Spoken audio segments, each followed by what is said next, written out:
सोने के मौरिया लागी रुसेले सुंदर दुल्हा। सोने के मौरिया लागी रुसेले सुंदर दुल्हा। हम लेबो हो बाबा सोने के मौरिया। हम लेबो हो बाबा सोने के मौरिया। हम लेबो हो बाबा सोने के मौरिया। झझकी के बोले ले पापा हो कौन पापा। झझकी के बोले ले बाबा हो अपन बाबा। कहाँ पैबो हो बाबू सोने के मौरिया। कहाँ पैबो हो बाबू सोने के मौरिया। घर में से निकाल लिया माँ हो अपन माँ। घर में से निकाल लिया माँ हो अपन माँ। हम देबो हो बाबू सोने के मौरिया।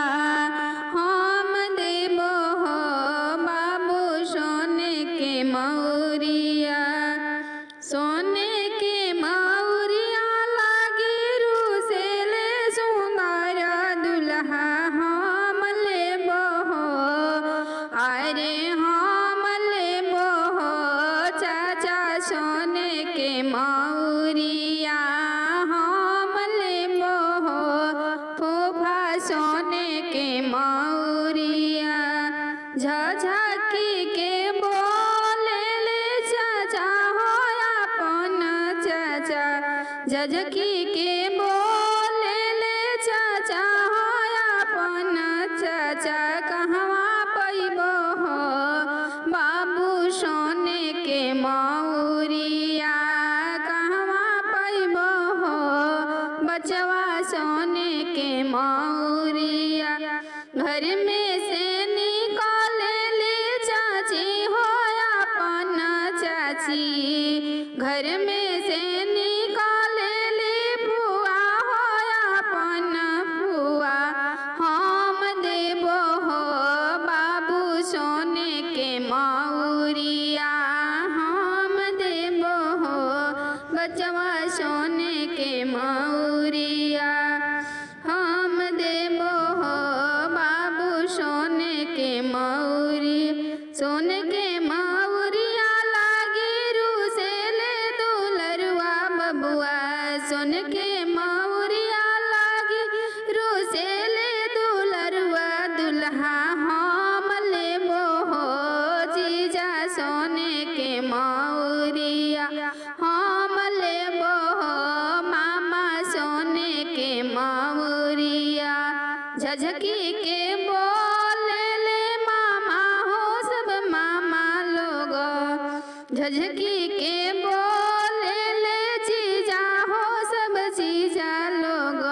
कहवा पैबो हो बाबू सोने के मौरिया। कहवा पैबो हो बचवा सोने के मौरिया। घर में से बोले ली मामी हो सब मामी लोग। घर में से बोले ली दीदी हो सब दीदी लोग। हम देबो हो बाबू सोने के मौरिया। हम देबो हो बचवा सोने के मौरिया। सोने के मौरिया लागी रुसेले दुलारी बाबू। सोने के मौरिया लागी रुसेले सुंदर दुल्हा। हम लेबो हो भैया सोने के मौरिया।